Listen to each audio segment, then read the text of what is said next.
Oke, assalamualaikum warahmatullahi wabarakatuh. Selamat pagi, selamat siang kawan kita semua. Baru kali ini saya bisa menyapa kawan-kawan karena kesibukan lain yang tidak bisa saya tinggalkan. Namun insya Allah di sini tidak mengurangi dari pesan atau manfaat yang ingin saya sampaikan kepada kawan-kawan lewat di ruangan kelas ini.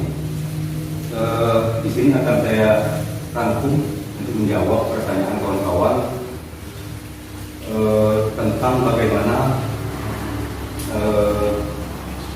proses alpukat itu supaya berbuah, kemudian tentunya supaya berbuah berbunga itu harus kita tunjang dengan faktor-faktor luar lainnya seperti pupuk. Namun jenis pupuknya memang pupuk khusus, pupuk generatif supaya alpukat kita berbuah atau berbunga. Jadi langsung saja kita ke sini.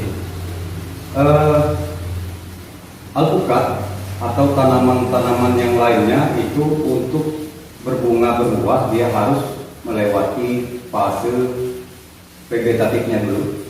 Namun tidak perlu saya jelaskan apa itu fase vegetatif, dan kemudian dia setelah vegetatif dia akan menjumpai fase generatif. Jadi ini syarat pertamanya kawan-kawan yang harus dipahami. Jadi fase generatif ini ya, artinya dia sudah menjelang dewasa, sudah mulai memasuki tahap bunga buah. Apa itu tandanya? Yang pertama, ini tanaman alpukat kita itu sudah dominan atau mayoritas tidak mengeluarkan pucuk-pucuk muda atau pucuk baru, yang mana ditandai dengan daunnya sudah menua tebal. Itu pertanda sudah dia mengarah ke generatif. Oke. Kemudian secara alami dia sudah ada terus bunga secara alami. Kalau saran saya, kemudian teman-teman yang ada di Bangka, saya tidak menyarankan untuk memaksa supaya alpukat atau tanaman-tanaman kita yang lain itu supaya cepat berbunga. Jadi intinya tanaman itu ada prosesnya yang harus dilalui, itu intinya. Kalau untuk memaksa itu kita juga sering menggunakan atau melakukan pekerjaan hal seperti itu, di mana kita memang untuk kepentingan khusus seperti pekerjaan di dapur lampor atau memang ada tujuan yang lain. Tapi kalau sekalipun kita biarkan saja secara alami, biarkan dia menikmati proses dua siklus hidupnya yang harus dilalui. Yang kemudian ketika yang nomor satu generatif ini sudah masuk, kita akan proses pengapuran. Jadi pengapuran ini kita perlukan 2-4 kilo per tanaman. Jadi nanti silakan menyesuaikan tajuk tanamannya, kemudian kondisi pertumbuhan tanamannya. Karena saya juga di lapangan tidak sama dosisnya antara tanaman satu dengan tanaman yang lain. Ada yang kena 2 kilo, ada yang 4 kilo. Kalau yang tajuknya itu bisa 4 kilo. Oke, paham sampai di sini. Kapur ini akan kita biarkan selama 14 hari. 14 hari. Jadi idealnya kapur itu kan kandungannya adalah kalsium karbonat ya. Kalsium karbonat kemudian juga ada magnesiumnya. Jadi idealnya dia akan terurai kemudian terserap oleh perakaran tanaman itu di kisaran 7-14 hari. Jadi kita ambil aman saja kisaran 14 hari. Oke, paham? Kemudian setelah 14 hari kemudian kawan-kawan bisa memilih jenis pupuk yang memang khusus generatif untuk pertumbuhan bunga dan buah. Sebenarnya yang terakhir saya kena di sini NPK profesional. Waktu itu saya menggunakan 2,5 kilo per pohon tanaman alpukat. Namun karena Bangka Belitung ya stok pupuk dari Merauke Kesat Jaya ini stoknya kurang dan terbatas, jadi sangat langka di sini. Padahal ini sangat cocok yang saya ujikan terakhir. Namun di sini 2,5 kilo ada evaluasi ya, karena NPK profesional itu kandungannya 9,25. Jadi pH-nya ini terlalu tinggi. Kemarin 2,5 kilo lumayan di alpukat kita terlalu besar ya teman-teman. Jadi seharusnya ketika stok ini ada di tahun ini, saya akan menurunkan dari 2,5 mungkin ke 2 kilo atau bisa 1,5 atau 1,75. Namun sayangnya tidak ada stok sementara di Bangka Belitung. Saya menggantinya di sini, di seri generatif. Kalau ini juga punya MTJ, Merauke Tetap Jaya grower ya. Grower, kalau nggak ada grower bisa winner. Ini punya Yara, kemudian yang Boster, DGW Boster, punya AKK, punya Malaysia kalau nggak salah. Jadi itu sama serinya 12, 6, 22. Ini kita bisa menggunakan 2 kilo per pohon ya kawan. Namun di sini di pembuahan terakhir yang di blok yang ada sekitar 60 batang itu karena P-nya lumayan cukup rendah, P-nya cuma 6. Di sini kita harus plus lagi P-nya, plus lagi P. Bisa yang standar saja yang murah SP26. Kita tambah lagi setengah kilo per tanaman. Sehingga nanti komposisi growernya atau winner atau DGW posternya itu 2 kilo tambah setengah kilo SP26 atau SP36. Jadi total per pohonnya nanti kena 2 kilo setengah. Itu bisa ini ya, bisa kita biarkan setelah aplikasi itu kisaran 7 sampai 14 hari, namun kita ambil amannya saja. Kita di 14 hari ya, 14 hari. Setelah 14 hari, ada lagi tahapan yang harus kita kerjakan supaya tanaman menyerap atau mendapatkan nutrisi sesuai dengan kebutuhannya, yaitu kita harus press dengan MKP. MKP ini bisa kita semprot 2 sampai 4 gram per liter air. Intervalnya bisa 7 sampai 14 hari, namun saya sering menggunakan per 10 hari. Bagaimana ini nanti yang ada, mungkin nanti ada juga yang bertanya 2 sampai 4 gram ini berapa sendok. Jadi gampangnya nanti kawan-kawan bisa menggunakan 2 sendok makan full ya per cap. Umumnya 15-16 liter ya.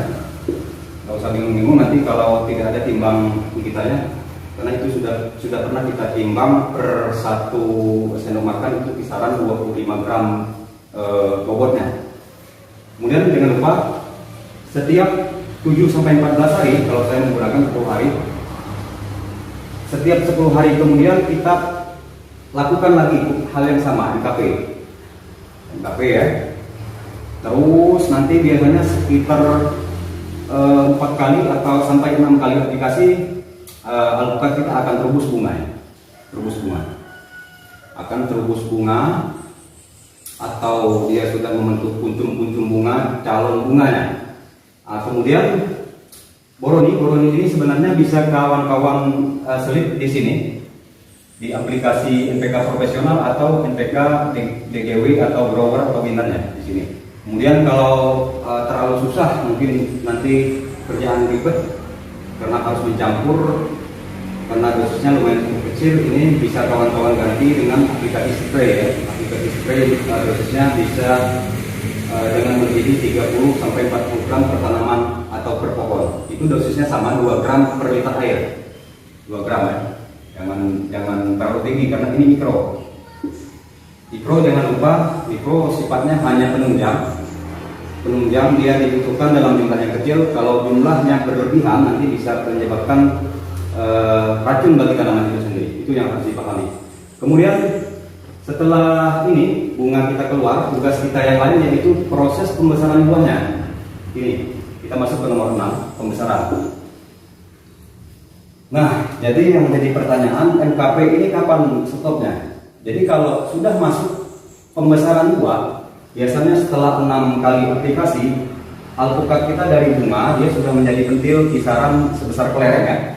Sebesar kelereng, nah disitulah kita stop aplikasi alpukatnya, MKP-nya.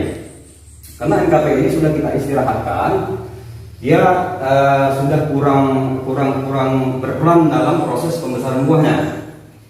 Namun di sini kita akan mengganti dengan KNO yang putih ya. KNO yang putih di sini ada isinya nitrogen dengan kalium. Jadi inilah tugasnya ya untuk pembesaran buah. Nanti tanaman apapun saya menggunakan resep yang ini. Gak usah bingung-bingung, nanti kawan-kawan mungkin pusing sendiri melihat produk pupuk yang beredar di pasaran.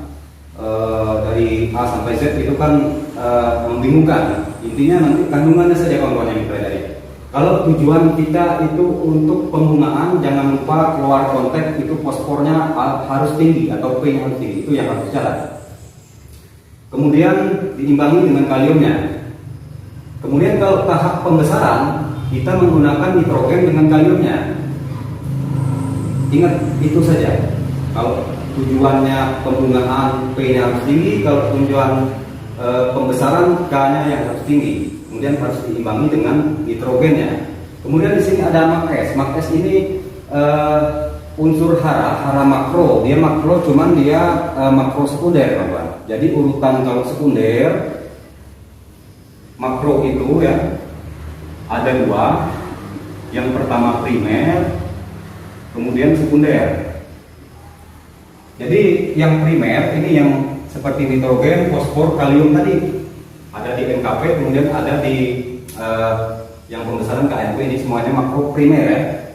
Arti dibutuhkan tanaman dalam jumlah yang besar. Kemudian sekunder, arti sekunder dia urutannya nomor 2 setelah makro primer. Jadi biasanya kalau magnesium sulfat, MAC-S ini kepanjangan dari magnesium sulfat ini dia kalau saya perhatikan di tanaman hortikultura buah itu dia memperbaiki kualitas buah ya kawan-kawan. Seperti warna daging alpukat kita kurang kinclong atau kurang cereng, agak pucat, dia berubah menjadi agak kekuningan. Itu yang saya lihat dari peranan dari makro sekunder seperti magnesium sulfat ini.